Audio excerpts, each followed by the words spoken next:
आता मागच्या व्हिडिओमध्ये आपण बघितलं तमेश मधने राजगडावर गेलाय तो राजमुकुटचा काहीतरी विषय चाललेला, तो विषय आता शुभमकडनं ऐकून घेऊया. तुझं राजगडावरचा तो मुकुट दिसतो ना तुम्हाला दरवाजाच्या, त्याला राजमुकुट किंवा राजमणी असं म्हणतो.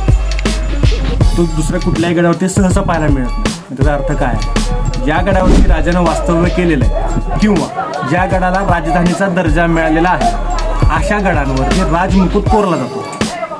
राजगड महाराजांची पहिली राजधानी, तुम्हाला राजमुकुट पाहायला मिळतो. नंतर रायगड महाराजांची दुसरी राजधानी, म्हणून तुम्हाला त्याच्यावरही राजमुकुट पाहायला मिळतो. हा, आता कमेंट करून लवकर सांगा हे विषय माहिती होतं का नाही. आता तिथून जरा पुढे आलं की आपल्याला पहारेकरांसाठी ठेवलेल्या जागा बघायला भेटतात आणि त्यानंतर आम्ही आपल्या टेंट साठी जागा हुडकत होतो. गडावर तर आपल्याला रात्र काढायची पूर्ण, त्यामुळे चांगली जागा तर शोधायच पाहिजे. ती पण जागा कशी माहितीये का, जिथं वाऱ्यामुळे आपला टेंट उडून गेला नाही पाहिजे अशी जागा. म्हणजेच एखाद्या भिंतीच्या जवळ जागा पटकन भेटल्यानंतर लवकरात लवकर टेंट उभा केला आणि तिथून आम्ही गेलो डायरेक्ट पद्मावती देवीच्या मंदिरात. आज रात्रीचा गोंधळाचा कार्यक्रम याच मंदिरासमोर होणार आहे, म्हणून मंदिराच्या आत सुद्धा गर्दी एक लय झाली होती. मंदिर सुद्धा लय भारी सजवलेलं, रांगोळी पण फुलांची काढलेली सगळी. आता इथलं दर्शन घेऊन मंदिराच्या बरोबर समोर सईबाईंची सुद्धा समाधी आहे. आणि पाया पडून आम्ही गेलो डायरेक्ट आमच्या टेंट मध्ये. पोटा पाण्याचं पण बघतो म्हटलं, गड चढून तर लय भुका लागलेला. आता गड गोंधळाचा कार्यक्रम डायरेक्ट रात्रीच बघूया.